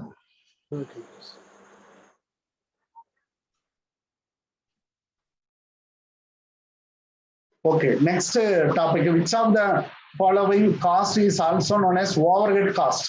ஓவர்ஹெட் அப்படின்ற ஒரு வார்த்தை இது எப்ப வந்தாலும் சரிங்க. ஓவர்ஹெட் அப்படின்ற ஒரு வார்த்தை வந்தாவே கண்டிப்பா இது வந்து இன்டைரக்ட் தான். இன்டைரக்ட் அப்படின்னு தான் நீங்க சொல்லணும். இல்ல சார் டைரக்ட் ஓவர்ஹெட் அப்படின்னு இருக்கு சார், அது எப்படி சார் நான் இன்டைரக்ட்னு சொல்லலாம் அப்படின்னு சொன்னீங்கன்னா, டைரக்ட் அப்படின்ற வேர்டு இருந்தா அது பிரைம்ல வந்துடும், பிரைம் காஸ்ட் இல்லைங்களா? அது ஃபுல்லாவே பிரைம்ல வந்துடும். நீங்க ஜென்ரலாவே ஓவர்ஹெட் அப்படின்ற வார்த்தை எதை தான் குறிக்கும் அப்படின்னா இன்டைரக்ட் காஸ்ட் தான் குறிக்கும். இன்டைரக்ட் காஸ்ட் தான் குறிக்கும் ஜென்ரலா சொல்லுவாங்க. ஜென்ரலா சொல்லுவாங்க. இந்த இன்டர்நேஷனல் ட்ரேட்ல நம்ம சொல்றோம்லம்மா, டேரிஃப் அப்படின்னாவே இம்போர்ட் டேரிஃப் தான் குறிக்கும் அப்படின்னு சொல்ற மாதிரி நீங்க எப்படி எடுத்துக்கலாம்? ஓவர் ஹெட்னாவே always frequently referred to as அப்படின்னா நிறைய புக்ல கொடுத்துருப்பாங்க. Frequently referred to as over head காஸ்ட்ங்கிறது நத்திங் பட் என்ன சொல்லலாம் அப்படின்னா இன்டைரக்ட் காஸ்ட் அப்படின்னு சொல்லிடுவாங்க. அப்படின்னா என்ன அப்படின்னா expenses associated with running A business அப்படின்னு சொல்லுவாங்க. அப்படின்னா இந்த பிசினஸ் ரன் பண்றதுக்காக ஆகக்கூடிய செலவுகள் அப்படின்னு அர்த்தம். அப்போ பிரைம் அப்படின்றது ஆகாதா சார் அப்படின்னு நீங்க சொல்லலாம். பிரைம் அப்படின்றது ஃபுல்லாவே இது இல்லைன்னா மற்றது எதுவுமே கிடையாது. அப்ப இன்டைரக்டே வராது. அப்ப இன்டைரக்ட் காஸ்ட் இல்லாமயே நீங்க பிரைமை வச்சுக்கிட்டு ஒன்றும் செய்ய முடியாது. அப்ப இன்டைரக்ட்ல எதெல்லாம் வரும்? ஃபேக்டரி காஸ்ட், அடுத்தா பாத்தீங்கன்னா ஒர்க்ஸ் காஸ்ட்டுக்கு அப்புறம் வருது இல்லைங்களா, பிரைம் காஸ்ட்டுக்கு அப்புறம் வருது எல்லாமே எதில் வருங்க? இன்டைரக்ட் காஸ்ட்ல வரும். காஸ்ட் சீட் எடுக்கிறீங்களாங்க, காஸ்ட் சீட்ல பிரைம் காஸ்ட் அப்படின்னு போட்டீங்க அப்படின்னா, பிரைம் காஸ்ட் அப்படின்ற ஒண்ணு கண்டுபிடிச்சிட்டீங்க அப்படின்னா இதெல்லாம் மேல இருக்கிறதெல்லாம் டைரக்ட் காஸ்டா மாறிடும். இதெல்லாம் டைரக்ட் காஸ்ட். அதுக்கு பின்னாடி இருக்கிற எல்லாமே உங்களுக்கு என்ன ஆகும் அப்படின்னா இன்டைரக்ட் காஸ்ட். Indirect cost. அப்ப எது? ஆடு, ஃபேக்டரி ஓவர் ஹெட் அப்படின்னு நம்ம சொல்றோம் இல்லைங்களா, ஃபேக்டரி ஓவர் ஹெட் எடுத்துப்பாங்க. அடுத்தா பாத்தீங்கன்னா selling and distribution over head எடுத்துப்பீங்க. அடுத்தா பாத்தீங்க அப்படின்னா selling and distribution over head எடுத்துக்கீங்க. அட்மினிஸ்ட்ரேட்டிவ் எடுத்துக்கீங்க, அட்மினிஸ்ட்ரேட்டிவ் ஓவர் ஹெட். இது மாதிரி நீங்க சொல்லக்கூடிய எல்லாமே இன்டைரக்ட் காஸ்ட் தான் குறிக்கும். அப்போ except prime cost, all other costs are indirect cost. Nothing but it should be stated as overhead அப்படின்னு நம்ம சொல்லுவோம். Are you clear? Yes, sir. அப்போ கண்டிப்பா இதுல இந்த டைரக்ட் அப்படின்ற வேர்டு வர்றதுனால போடவே கூடாது. காஸ்ட் ஆஃப் இன்டைரக்ட் லேபர் அப்படின்னு கொடுத்துருக்காங்களே சார், ஓகே, வெறும் ஒன் ஆஃப் த காம்பனன்ட் மட்டும்தான் எடுத்திருக்காங்க. இது வந்து இன்டைரக்ட் லேபர் அப்படின்றது ஒன் ஆஃப் த காம்பனன்ட் மட்டும்தான் எடுத்திருக்காங்க. காஸ்ட் ஆஃப் டிரெக்ட் லேபர் அப்படின்னு எடுத்திருக்காங்க. இது டைரக்டா வந்தாவே இதுல வராது. ஓகே, இந்த ரெண்டு வராது. சரிங்க, இன்டைரக்ட் லேபர்ங்கிறது ஒன் ஆஃப் த காம்பனன்ட்டுங்க. இன்டைரக்ட்னு கொடுத்துட்டாங்க சார். அப்போ இன்டைரக்ட்னு கொடுக்குறப்போ அது ஃபேக்டரி இல்லையா, செல்லிங் இல்லையா, அட்மினிஸ்ட்ரேட்டிவ் இல்லையா நமக்கு தெரியாது. அது இல்லாம நிறைய காஸ்ட் இருக்கு. அப்போ இது ஒண்ணு மட்டும் நம்ம ஸ்பெசிஃபை பண்ண முடியாது.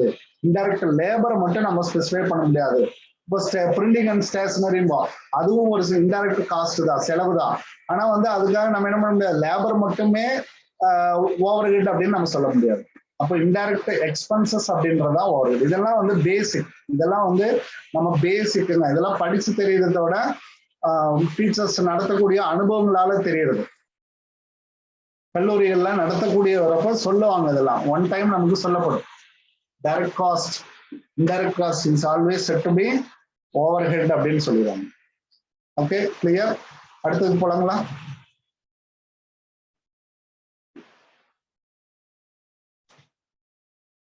Okay, the concept of differential costing. Differential costing அப்படின்றது ஒரு மெத்தட் இல்லைங்க, இது வந்து ஒரு மெத்தட். ஓகே, இது எதுல வரும்? Absorption costing, differential costing, process costing, இந்த மாதிரி நிறைய மெத்தட்ல இது one of the method. Okay, fine. இது காஸ்ட் அக்கௌண்டிங்ல வரக்கூடியதான், ஈஸியா மெத்தட். இந்த மெத்தட்ல என்னமா சொல்லப்படுது அப்படின்னு நீங்க பாத்தீங்க அப்படின்ட்டா,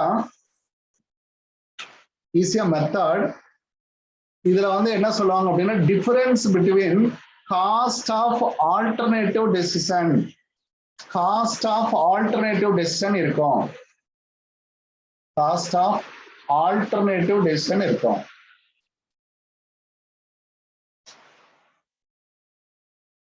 decision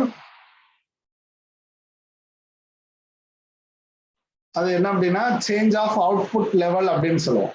with the change of output level, change of output லெவலுக்கு பொறுத்து நீங்க என்ன பண்ணிட்டே இருக்கிறது அப்படின்னா, இந்த காஸ்ட் செலெக்ஷன்ஸை வந்து நீங்க மாத்திக்கிட்டே இருக்கலாம், டெசிஷன்ஸை வந்து நீங்க மாத்திக்கிட்டே இருக்கலாம். காஸ்ட் டெசிஷன்ஸை மாத்திக்கிட்டே இருந்தீங்கன்னா அதுக்கு பேரு டிஃபரன்சியல் காஸ்டிங். டிஃபரன்சியல் காஸ்டிங் அப்படின்னா அந்த அணுகுமுறை வந்து ஒவ்வொரு ஸ்டேஜ்லயும் ஒவ்வொரு லெவல்லையும் உங்களுக்கு ஒவ்வொரு விதமாக இருக்கும். இப்போ நம்ம என்ன சொல்லலாம், இப்போ ஒரு டெப்ரிசியேஷன் அப்படின்னு ஒண்ணு வச்சுக்கோங்க. டெப்ரிசியேஷன் என்ன பண்ணக்கூடாது அப்படின்னா, நமக்கு வந்து through out the accounting period மாறக்கூடாது. அது அக்கௌண்டிங் ஓகே, அது கன்சர்வாட்டிசம் இதுல எல்லாம் நமக்கு சொல்லுவாங்க, விட்டுருங்க. இப்போ நாம இதுல எப்படி எடுத்துக்கிறோம் அப்படின்னா, ஒரு ஸ்டேஜ் இப்போ பாருங்க, ஒரு மிஷினரி வந்து நமக்கு என்ன ஆகுது அப்படின்ட்டா ஒரு 8 hours ஒர்க் பண்ணலாம். அதுக்கப்புறம் மறுபடியும் அதை கூல்டு பண்ணி மறுபடியும் ஒர்க் பண்ண வைக்கணும். அதுக்காக தான் இந்த சிஸ்டம் ஷிஃப்ட் அப்படின்றதெல்லாம் நம்ம கொண்டு வர்றது. ஷிஃப்ட் ஜாயின் பண்றது, இது பண்றப்போ ஒரு கூலிங் கிடைக்கும் அப்படின்றதுக்காக கொண்டு வர்றது. சரிங்க, இப்போ ஒரு கண்டினியூஸா ஒரு மிஷின் வந்து 24 hours ஓடி இருக்கு.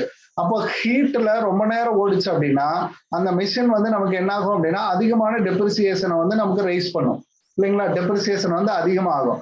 இதே வந்து லாரி இதெல்லாம் ஓட்டுறப்ப பாருங்க, அதிகமா ரொம்ப ரன்னிங்லயே இருந்துச்சு அப்படின்னா கண்டிப்பா ஏதோ பிரச்சனை ஆயிடும். கொஞ்ச நேரம் நம்ம என்ன பண்ணணும், நிறுத்தி அதை கூல் பண்ணிட்டு மறுபடியும் ஓட்டுறப்போ அதனோட எஃபிஷியன்சி அதிகமாகும். அப்போ ஹீட்லயே பாத்தீங்கன்னா ரொம்ப நேரம் இருக்கப்போ அவுட்புட் லெவல் நமக்கு சேஞ்சஸ் ஆகுது. அப்போ இவ்வளவு மணி நேரம் ஒர்க் பண்ணதுனால அவ்வளவு அவுட்புட், மறுபடியும் ஒர்க் பண்றதுனால அவ்வளவு அவுட்புட், கண்டிப்பா டெப்ரிசியேஷனுடைய சேஞ்சஸ் லெவல் வந்து வேறையா இருக்கும். அது மாதிரி அமௌண்ட்டை வந்து வேரி பண்றது. அப்போ இதுக்கு 10% கொடுங்க, இதுக்கு ஒரு 12% கொடுங்க. இன்கேஸ் இதுல ஆப்ரேட் பண்ணீங்கன்னா இந்த காஸ்ட்டுக்கு இதுக்கு ஒரு சர்டைன் பர்சன்டேஜ் இன்க்ரீஸ் பண்ணுங்கன்னு சொல்றதுதான் டிஃபரன்சியல் காஸ்ட்டுங்க. டிஃபரன்சியல் காஸ்ட்ங்கிறது அவுட்புட் லெவல் சேஞ்ச் ஆக ஆக உங்களுக்கு காஸ்டினுடைய டெசிஷனும் சேஞ்ச் ஆகும். ஏதாவது ஒரு மெத்தடோ அல்லது கால்குலேஷன் லெவல்லையோ ஏதாவது ஒண்ணு மாத்திக்கிட்டே இருப்பீங்க. ஓகேங்களா? புரியுதாமா? Yes sir. இப்போதைக்கு அந்த கான்செப்டை மட்டும் தெரிஞ்சுக்காங்கம்மா. அடுத்தடுத்து நம்ம நிறைய அந்த டாபிக்ஸ் போறப்ப நிறைய கத்துக்கலாங்க. அதுல நல்லா ரெஃபரன்ஸ் புக் வச்சு அழகா பிளான் பண்ணி கத்துக்கலாங்க. Okay, thank you very much. அடுத்தது, which of the following is not an example of selling over head. இது ரொம்ப எலிமெண்டரியா கேட்டிருக்காங்க. அதாவது செல்லிங் ஓவர் ஹெட்ல இல்லாதது எது அப்படின்னு சொல்லி, நாட் an எக்ஸாம்பிள் எது வந்து இல்ல. அப்போ சேலரி ஆஃப் சேல்ஸ்மேன் கண்டிப்பா இருக்கும் இல்லைங்களா? சேல்ஸோட தொடர்புடையதான் சேல்ஸ்மேன். அப்போ சேல்ஸ்மேன் கமிஷன்ங்கிறது கண்டிப்பா இருக்கும், நாட்டுங்கிறது கொடுக்க முடியாது. அடுத்து cost of packaging, commission on sales, சேல்ஸுக்கு கமிஷன் கொடுக்கறது பேக்கேஜ், இது எல்லாமே அந்த ப்ராடக்டோட செல்லிங்கோட தொடர்புடையதா. டிரான்ஸ்போர்டேஷன் காஸ்ட், அட்வர்டைசிங் காஸ்ட், இதுவும் அதோட தொடர்புடையதுதான். சரிங்க. இதுக்கு அடுத்தது இன்னொன்னு கேட்கறாங்க, காஸ்ட் ஆஃப் பேக்கிங், பேக்கேஜிங். அடுத்தா டிரான்ஸ்போர்ட் ஆஃப் காஸ்ட், டெஸ்பேட்ச் அப்படின்னு சொல்லி செப்பரேட்டா ஒரு வேர்டு கொடுத்துருக்காங்க. இங்க என்ன சார் கொடுத்துருக்காங்க, இங்க என்ன கொடுத்துருக்காங்க? காஸ்ட் ஆஃப் பேக்கேஜிங் இங்கேதான், பேக்கேஜிங் இருக்கிறப்போ. அதே மாதிரி டிரான்ஸ்போர்டேஷனுக்கு என்ன காஸ்ட் அப்படின்றத கண்டுபிடிச்சிருக்காங்க. இது என்ன ஒரு அர்த்தம் அப்படின்னு நம்ம சொல்லலாம் அப்படின்னு பாத்தீங்கன்னா, ஒவ்வொரு யூனிட் வாரியா, அதாவது ஸ்டேஜ் வாரியா சில காஸ்ட்டை வந்து கண்டுபிடிச்சிருக்காங்க. இது பாருங்க, இது எப்படி இருக்கு அப்படின்னா, இது ஒவ்வொரு ஸ்டேஜ் வாரியா ஒவ்வொரு ஸ்டேஜஸா நமக்கு என்ன பண்ணிருக்காங்க, காஸ்ட்ங்கிறத ஃபைண்ட் அவுட் பண்ண மாதிரி இருக்கு. அப்படின்னா பேக்கேஜ் பண்றப்போ பேக்கேஜிங் காஸ்ட் எவ்வளவுன்னு கண்டுபிடிச்சிருக்காங்க. டிரான்ஸ்போர்ட் பண்றப்போ டிரான்ஸ்போர்டேஷன் காஸ்ட் எவ்வளவுன்னு கண்டுபிடிச்சிருக்காங்க. அந்த மாதிரி ஒரு சிஸ்டமா இது கண்டுபிடிச்ச மாதிரி இருக்கு. மேல் இருக்கிறதெல்லாம் பாத்தீங்கன்னா ஒரு செலவுகளாக இருக்கு. இங்க மட்டும்தான் எப்படி இருக்கிற மாதிரி இருக்கு அப்படின்னா ஒரு ஸ்டேஜ்ல கண்டுபிடிச்ச மாதிரி இருக்கு. அப்போ இதுதான் வந்து அதுல இருந்து வேறுபட்ட ஒரு வடிவமாக இருக்கு. அதுல பாத்தீங்கன்னா நேரடியாவே ஒரு எக்ஸாம்பிள் தான் கேட்டிருக்காங்க. ஆனா இது ஏதோ பாத்தீங்கன்னா ஒரு மெத்தட் மாதிரி இருக்குங்க. இது மட்டும் நமக்கு எப்படி இருக்கு அப்படின்னா ஒரு மெத்தட் ஆஃப் காஸ்டிங் அப்படின்னு சொல்ற மாதிரி இருக்கு. ஏதோ ஒரு மெத்தட்ல தான் இந்த மாதிரி ஸ்டேஜ் பை ஸ்டேஜா நம்ம கண்டுபிடிக்கணும். அந்த மாதிரி இதை வந்து கண்டுபிடிச்சதுனால காஸ்ட், பேக்கேஜிங்ல ஒரு காஸ்ட் எவ்வளவு, டிரான்ஸ்போர்ட்டிங்ல எவ்வளவு காஸ்ட் எவ்வளவு, இந்த மாதிரி நம்ம கண்டுபிடிக்கிறாங்க. அப்படின்றதுனால இதுதான் டிஃப்ரெண்டான ஒரு மெத்தடு அப்படின்னு நம்ம சொல்லலாம். சார் சொல்லுங்க. ஹீட்ல வந்து நம்மளுக்கு இந்த டிஸ்ட்ரிபியூஷன் ஓவர் ஹீட்னு ஒன்று கொடுப்பாங்க சார். அதுல இந்த லைன் ஃபுல்லாவே வந்துடும் சார். இதுல டிஸ்ட்ரிபியூஷன் ஓவர் இல்லைங்களா? எதுலங்க சார்? காஸ்ட் ஹீட்ல நம்மளுக்கு செல்லிங் ஓவர் ஹீட்டுக்கு அடுத்துட்டு டிஸ்ட்ரிபியூஷன் ஓவர் ஹீட்ஸ்னு ஒன்று கொடுப்பாங்க சார். சரிங்க. அதுல பாத்தீங்கன்னா நம்ம இந்த காஸ்ட் பேக்கிங் அடுத்தது இந்த டிஸ்போசிங் எல்லாமே கொடுத்துருவாங்க சார். அதுல அது தனியாவே அந்த காஸ்ட் ஷீட் வரும்போது அந்த மெத்தட்ல கரெக்டா 1 by 1 வந்துடும் சார். அப்படியே சார் இப்போ நமக்கு வந்துங்க ஆல்மோஸ்ட் எல்லாமே பாத்தீங்கன்னா அது தொடர்புடைய வார்த்தைகள். இந்த கேள்வியே பாத்தீங்க அப்படின்னா மோஸ்ட்லி அது தொடர்புடைய வார்த்தைகள். இதுக்கு இதை வந்து நம்ம எடுத்துக்கிறப்போ ஏன் இதை எடுத்துக்க கூடாது, இது இல்லங்க கூடாது அப்படின்ற மாதிரியே நமக்கு இதுலயும் டிரான்ஸ்போர்டேஷன் காஸ்ட் இருக்கு, இதுலயும் இது இருக்கு. அப்போ இதுக்கு சரியான அந்த ரெஃபரன்ஸ் புக் எடுத்து பார்த்தாதான் இது வந்து ஏன் இதை சொல்லல அப்படின்றது அது சொல்லப்பட்டிருக்கும். அப்போ என்னோட கான்செப்ட் என்ன அப்படின்னு பாத்தீங்கன்னா, இது ஒரு type of method of costing model இருக்கு. அதெல்லாம் செலவுகளை பத்தி மட்டும் சொல்ற மாதிரி இருக்கு. அப்போ அந்த மூணுமே பாத்தீங்கன்னா செலவுகள். அப்போ ஓவர் ஹெட் அப்படின்ற கான்செப்ட்ல இருக்கலாம். இது ஏதோ மெத்தட் மாதிரி இருக்கு அப்படின்றத என்னோட காஸ்ட் ஆஃப் பேக்கேஜிங் அப்படின்னு சொல்றோம், காஸ்ட் ஆஃப் டிரான்ஸ்போர்டேஷன் அப்படின்னு சொல்ற மாதிரிங்க. டிரான்ஸ்போர்டேஷன் காஸ்ட், டிஸ்பேட்ச் மட்டும் எனக்கு எவ்வளவு டிரான்ஸ்போர்டேஷன், பேக்கேஜிங் மட்டும் அவனுக்கு எவ்வளவு காஸ்ட், அது அப்படின்ற மாதிரி ஒரு மெத்தட கண்டுபிடிக்கிற மாதிரி இருக்குங்க. அதுல இது வந்து ஜெனரலா சொல்ற மாதிரி இருக்கு. அந்த மூணும் எடுத்துக்கலாம். ஓகே, அடுத்த பாத்தீங்க அப்படின்னா சிப்காட் இந்த ஃபாலோவிங், இது வந்து நமக்கு நல்லா தெரியும், இடிபில வருங்க. இடிபி அப்படின்றது இப்போ வந்து லேட்டஸ்ட் புக்கு வாங்கிக்கோங்க. கங்கா புக்கு வாங்கி ஒரு வாட்டி படிச்சிருங்க, நிறைய அப்டேஷன் பண்ணியிருக்காங்க. எஸ்எஸ் கங்கான்னு நினைக்கிறேங்க. இடிபியை பொறுத்த வரைக்கும் ஆண்டர்பிரினர் டெவலப்மெண்ட், அதுதான் இதுக்கு வந்து நல்ல ஒரு புத்தகம். அதுதான் அதுல இருந்தே தான் நமக்கு என்ன பண்ணியிருக்காங்க அப்படின்னா நிறைய ஸ்கூல் புக்லயும் நிறைய அப்டேட் பண்ணியிருக்காங்க. ஸ்வச் பாரத்ல இருந்து எல்லாமே உள்ள, அதாவது ஸ்வச் பாரத்துங்கிற மாதிரி டிஜிட்டல் இந்தியா அது எல்லாமே வந்து இப்போ அப்டேட் பண்ணி ஸ்கூல் புக்லயே இருக்குங்க. இருந்தாலும் நீங்க அதை தான் படிக்கணும் அப்படின்றத சொல்றேன். ஏற்கனவே அதை பத்தி நிறைய டிஸ்கஸ் பண்ணிட்டோங்க. சரிங்க, இப்போ நாட்டினுடைய நிதி சேவை அப்படின்னு சொல்ல போறது எதை நோக்கியதாக இருக்கு அப்படின்னு சொல்லி நமக்கு கேட்டிருக்காங்க. Term loan under IDBI, term loan IFCI, இந்த மாதிரி நமக்கு ஒரு வார்த்தை கேட்டிருக்காங்க. இப்போ ஐஎஃப்சிஐயும் வருதுங்க, இங்க ஐடிபிஐயும் வருது. அப்போ வாட் இஸ் த டிஃபரன்ஸ்? இந்த ரெண்டுமே பாத்தீங்கன்னா இண்டஸ்ட்ரியல் டெவலப்மெண்ட் பேங்க் தான். இந்த ரெண்டுமே பாத்தீங்க அப்படின்னா இண்டஸ்ட்ரியல் டெவலப்மெண்ட் பேங்க் தான். அப்போ இது எந்த ஸ்கோப்ல இருக்கு, இது எந்த ஸ்கோப், அதாவது இது எவ்வளவு எந்த பவுண்டரியில ஒர்க் பண்ணுது, இது எப்போ ஒர்க் பண்ணுது அப்படின்றத பாருங்க. ஒரு சின்ன அண்டர்ஸ்டாண்டிங் மட்டும் கொடுக்குறேன், அப்பதான் உங்களுக்கு அந்த கிளாரிட்டி வந்து எப்பயுமே மறந்து போகாம இருக்குங்க. ஓகே, இப்போ நிதி சேவைகளை பொறுத்த வரைக்கும் நான் வந்து இண்டஸ்ட்ரியல் டெவலப்மெண்ட் அப்படின்னு எடுத்தா ரெண்டு எடுக்கிறேன். ஒன்னு ஐஎஃப்சிஐ. ஏன் இது எடுக்கிறேன்? இதுதான் 1948லயே ஏற்படுத்தப்பட்டதுங்க ஐஎஃப்சிஐ. அடுத்தது ஐடிபிஐ அப்படின்னு நான் ஒண்ணு கொண்டு வரப்போ இது 1964 அப்படின்னு நம்ம சொல்றோம். 1964. சரிங்க, அப்போ இது ஐஎஃப்சிஐல என்ன பண்ணுது? பைனான்சியல் கார்பரேஷன் ஆஃப் இந்தியா அப்படின்னு நம்ம சொல்றோம். Financial comes under ministry of finance அப்படின்றான். இது வந்து கம்ஸ் அண்டர் மினிஸ்ட்ரி ஆஃப் பினான்ஸின் கீழே இயங்குது. இது என்ன? கம்ஸ் அண்டர் ஐடிபிஐ, ஆர்பிஐனுடைய ஒரு ரூட், இண்டஸ்ட்ரியலுக்கான சப்போர்ட் கொடுக்கக்கூடிய ஒரு ரூட். ஏற்கனவே நான் சொன்னேன் இல்லைங்களா, இண்டஸ்ட்ரியல் ரீஃபைனான்ஸ் அப்படின்னு ஒரு வார்த்தை சொன்னேன் இல்லைங்க. இண்டஸ்ட்ரியல் ரீஃபைனான்ஸ் அப்படின்னு ஒரு வார்த்தை சொன்னேன். இது ரீஃபைனான்ஸை மட்டும் சேர்க்கும். இது என்ன பண்ணும் அப்படின்னா financial support to capital formation அப்படின்னு நம்ம சொல்லலாம். பைனான்சியல் சப்போர்ட் எதுக்கு கொடுக்கும் அப்படின்னா கேபிட்டல் ஃபார்மேஷனுக்கே கொடுக்கும். அப்படின்னா என்ன? ஒரு நிறுவனத்தை ஆரம்பிக்கிறதுக்கே வந்து எல்லா சப்போர்ட்டையும் கொடுக்கறது ஐஎஃப்சிஐங்க. அப்போ என்ன அர்த்தங்க? நீங்க உங்களுக்கு சப்சிடி இது எல்லாமே பாத்தீங்கன்னா நீங்க ஒரு ஓனர்ஷிப்ல என்னென்னலாம் செய்யணுமோ அதுக்கெல்லாம் இது பண்ணும். ஆனா அங்க என்ன பண்ணும் அப்படின்னு பாத்தீங்கன்னா இண்டஸ்ட்ரியல் ரீஃபைனான்ஸ் அப்படின்றது ரன்னிங் ஆகக்கூடிய ஒரு பிசினஸுக்கு தான் அது சப்போர்ட் பண்ணும் ஐடிபிஐ. அப்படிதான் நீங்க பார்க்கணும். ரெண்டுமே டேர்ம் லோன் தான். டேர்ம் லோன் அப்படின்றது காலக்கடன் அப்படின்னு தான் நம்ம சொல்லுவோம். டேர்ம்ங்கிறது ஒரு குறிப்பிட்ட காலக்கடன்கள் அப்படின்னு நம்ம சொல்லுவோம். அதனால வந்து இதை வச்சுக்கிட்டு நம்ம பார்க்க முடியாது டேர்ம் லோனாக இருக்குமோ அப்படின்னு. ரெண்டுமே டேர்ம் லோன் தான் ப்ரொவைட் பண்ணும். பட் எவ்வளவு காலகட்டங்கள் அப்படின்னா இது வந்து என்ன அப்படின்னா கேபிட்டல் ஃபார்மேஷன், பிக்ஸ்டு அசட்டுக்கு ரொம்ப ஹெல்ப் பண்ணும். பிக்ஸ்டு அசட்டை வாங்குறதுக்கே ரொம்ப ஹெல்ப் பண்ணும். அப்போ ஈக்விட்டி பிக்ஸ்டு அசட்டுக்காக சப்போர்ட் பண்றது ஐஎஃப்சிஐங்க. ஆனா இந்த இடத்துல பாத்தீங்கன்னா இண்டஸ்ட்ரியலோட ரன்னிங்காக செலவு பண்றதுதான் இந்த ஐடிபிஐ. அப்போ எனக்கு எதெல்லாம் வரும் அப்படின்னு பாத்தீங்கன்னா ஒர்க்கிங் கேபிட்டல் அசிஸ்டன்ஸ்க்கு ஹெல்ப் பண்ணும். Working capital day to day needs இருக்கு இல்லையா, ஒர்க்கிங் கேபிட்டல் நீட்ஸ்க்காக எனக்கு சப்போர்ட் பண்ணும். அதுக்காக ரிக்குவயர்மெண்ட்டுக்காக எனக்கு சப்போர்ட் பண்றது ஐடிபிஐ ஃபைனான்ஸ். அடுத்த பாத்தீங்கன்னா இதுலயும் காலக்கடன் தான். பட் அந்த காலக்கடன் எதுவாக இருக்கும் அப்படின்னு பாத்தீங்க அப்படின்னா industrial small scale industrial support.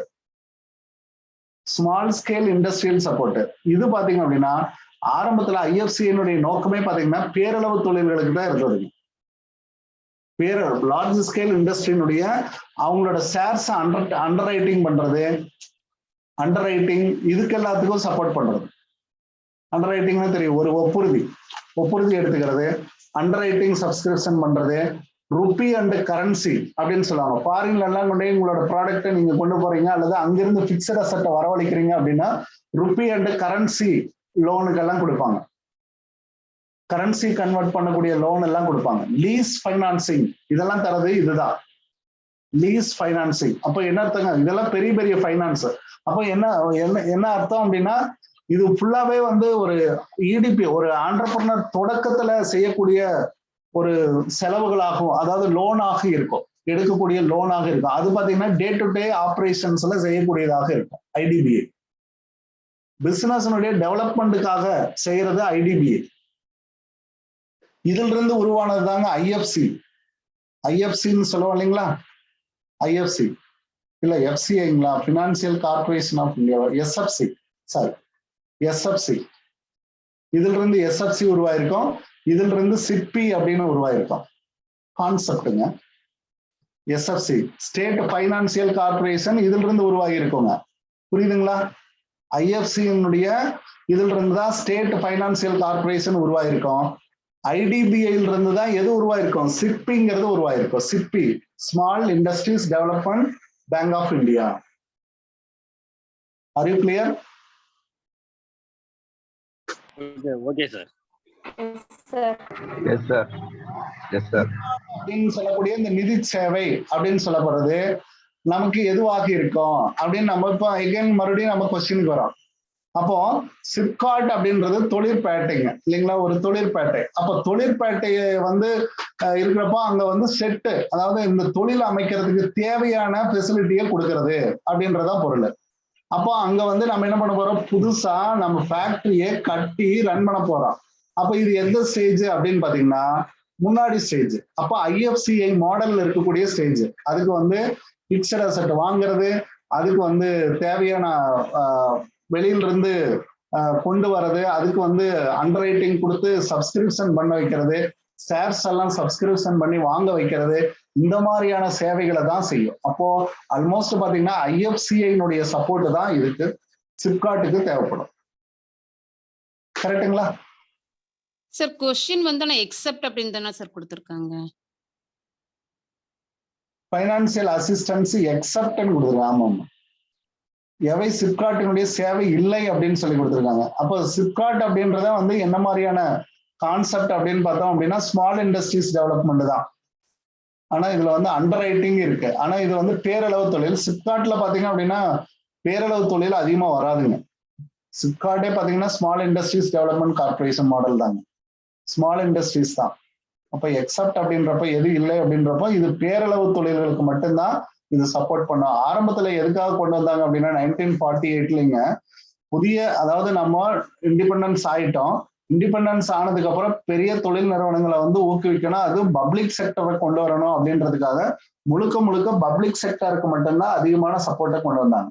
அப்ப லீஸ் ஃபைனான்சிங், இந்த மாதிரியான ருப்பி கரன்சி, இதனுடைய லோன்ஸ் எல்லாமே பாத்தீங்கன்னா ஐஎஃப்சி த்ரூ தான் வந்தாங்க. அப்ப இந்த மூணுமே பாத்தீங்கன்னா ஸ்மால் இண்டஸ்ட்ரீஸ் பேஸ் பண்ணி வருதுங்க. அதனால இந்த மூணு ஓகே. ஆனா பட் இந்த ஐஎஃப்சி மட்டும் லாங் டேர்ம், அது ஒரு பேரளவு தொழில்களுக்கு மட்டும்தான் இது போடுங்க. அப்போ இது வந்து பேசிக்குங்க. ஐடிபிஐ அண்ட் ஐஎஃப்சிஐ வந்து பேசிக். அப்போ சிப்காட்டுங்கிறது சின்ன ஒரு நிறுவனம். அது லேண்ட் அக்யூசியேஷன்ல இருந்து எல்லாம் கொடுத்துருப்பாங்க. நம்ம அந்த பிசினஸுக்கான தேவையான லோனை வந்து ஐடிபிஐ த்ரூ தான் நம்ம வாங்கணும். மோஸ்ட்லி பாத்தீங்க அப்படின்னா சிப்பிங்கிற கான்செப்ட் இந்த ஐடிபிஐங்கிற கான்செப்ட்ல இருந்து தான் சிப்கார்டுங்கிறதே வந்திருக்கும். ஆரம்பத்துல சிப்கார்டு வந்து கிடையாதுங்க. ஐஎஃப்சி பீரியட்ல வந்து சிப்கார்டு கிடையாது. அதனுடைய நோக்கமே என்ன அப்படின்னா பப்ளிக் செக்டர் இண்டஸ்ட்ரீஸை வந்து அதிகப்படுத்துறதுதான்.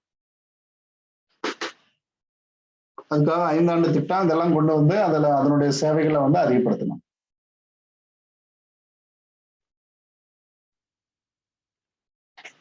ஜென்ரலா தெரிஞ்சு வச்சுக்கோங்க. ஐடிபிஐனா இதுதான் இருக்கும், ஐஎஃப்சிஐங்கிறது இதுதான் இருக்கும் அப்படின்றத தெரிஞ்சுட்டோம் அப்படின்னா நம்மளால கொஞ்சம் ஆப்டட் ஆன்சரை கண்டுபிடிக்க முடியும்.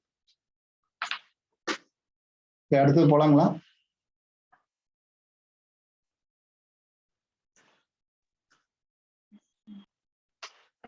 Yes, sir. Okay, which was the first lead bank? Lead bank extend financial assistance to the small scale industry. Small scale industryல financial assistance கொடுக்கக்கூடிய ஒரு நிறுவனம் extend finance small scale industryக்கு அப்படின்னு சொல்லியிருக்காங்க. லீடு பேங்க்ங்கிற ஸ்கீம் வந்து எதன் கீழே வருது அப்படின்னு சொல்லி நமக்கு கேட்கப்பட்டது மாதிரி இருக்குங்க. லீடு பேங்க்ங்கிறது ஒன்றும் இல்லைங்க. அந்த ஒரு குறிப்பிட்ட கவரேஜ் ஏரியாவுக்கு ஒரு பேங்க் மட்டும் நம்ம என்ன பண்ணிருப்போம், லீடு பண்ண சொல்லியிருப்போம். லீடர்ஷிப் பேங்க் அப்படின்ற கான்செப்ட். லீடர்ஷிப் பேங்க் அப்படின்னா என்ன அர்த்தம், இவங்க தான் வந்து அந்த தொழில் நிறுவனத்துக்கான தேவைகளை வந்து கொடுக்கறதுல ஒரு அங்கம் வகிப்பதாக இருக்கும். ஆரம்பத்துல இருந்தே பாத்தீங்க அப்படின்னா இந்த லீடு பேங்க் அப்படின்ற கான்செப்ட் எஸ்பிஐ வந்து தேர்வு செய்ததுக்கான காரணம் என்ன அப்படின்னு பாத்தீங்கன்னா ஆர்பிஐனுடைய க்ளோஸ் ரிலேட்டிவ். ஏன்னா நேரடி பண பரிவர்த்தனைகள் எல்லாமே பாத்தீங்க அப்படின்னா ஆர்பிஐ த்ரூ எஸ்பிஐ அப்படின்றதா வந்துச்சுங்க. ஆரம்ப காலகட்டத்தில இருந்தே அதை தான் கொண்டு வந்துட்டு இருந்தாங்க. அதனால பாத்தீங்க அப்படின்னா அந்த எஸ்பிஐ அப்படின்றத ஃபர்ஸ்ட் லீடு பேங்க் அப்படின்னு சொல்லுவாங்க. ஆரம்பத்துல பாத்தீங்க அப்படின்னா அது கான்செப்டே இருக்குங்க. ஃபர்ஸ்ட் லீடு பேங்க் எக்ஸ்டெண்ட் ஆனது எஸ்பிஐ அப்படின்னு சொல்லப்பட்டிருக்கு. அதுக்கப்புறம் தான் மற்ற பேங்க்ஸ் எல்லாம் அந்தந்த ஏரியாக்களுக்கு கொண்டு வந்தாங்க. ஃபர்ஸ்ட் லீடு பேங்க் அப்படின்றது, லீடு பேங்க்ங்கிறது நத்திங் பட் எந்த பேங்கா இருந்தாலும் நீங்க என்ன பண்ணிக்கலாம், லீடு. இது வந்து ஆர்பிஐனுடைய ஒரு ஸ்கீம். அந்த ஒரு குறிப்பிட்ட லொக்காலிட்டியில ஒரு பேங்க லீடரா அனௌன்ஸ் பண்ணுவாங்க, அதான் லீட் பேங்க். அப்ப நீங்க இண்டஸ்ட்ரிகளுக்கு ஃபைனான்ஸ் தேவைப்படுது அப்படின்னா, நீங்க இங்க கனரா பேங்க் இருக்கீங்க அப்படின்னா, இந்த கனரா பேங்க் என்ன செய்யும் அப்படின்னா, இங்க இருக்கிறவங்களுக்கு கடன் கொடுக்கணும் அப்படின்னா இந்த லீடு பேங்க் கேட்டுதான் கொடுக்கும். வேற பேங்கா இருந்தாலும் இந்த லீடு பேங்க் கேட்டுதான் உங்களுக்கு சப்போர்ட் கொடுப்பாங்க. அதுதான் இந்த லீடு பேங்க்ங்கிற ஸ்கீம். அடுத்தது, which of the following is not the problem of sickness in small scale unit? Small scale யூனிட்டினுடைய சிக்னஸ்க்கான ப்ராப்ளம் இல்ல. நாட்டுன்னு கொடுத்துருக்காங்க. நாட்டு வந்தாவே எக்ஸப்ட் வந்தாவே நல்லா வட்டம் போட்டு வச்சுங்க, அப்பதான் உங்களுக்கு தெரியும். நாட்டு எது இல்லைன்னு சொல்லியிருக்காங்க. மேனேஜரியல் டெஃபிஷியன்சி, இன்அடிக்குவேட் ஃபினான்ஸுங்க, selection of location, marketing problem, இதெல்லாம் வந்து பிசினஸ்னுடைய ப்ராப்ளம் தாங்க. நிதி போதாமை, இதுவும் வந்து பிசினஸ்னுடைய ப்ராப்ளம் தான்.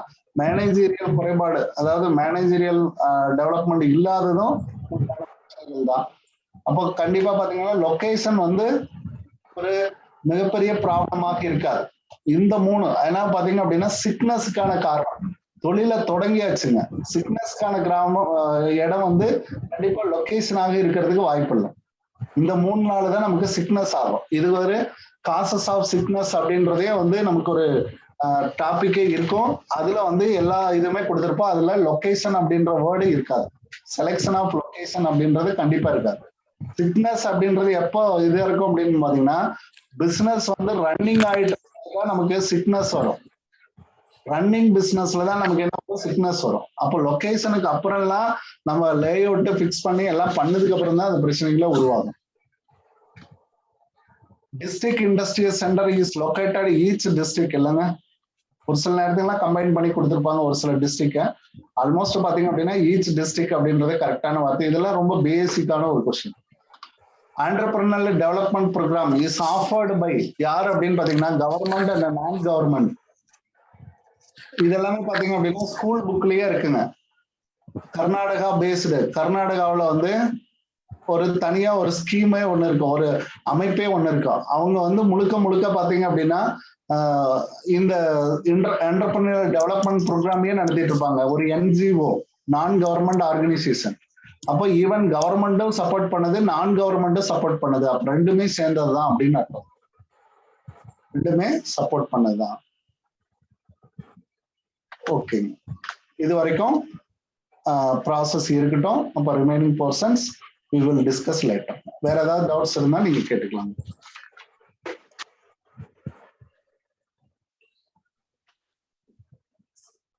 You want any clarification? Please welcome.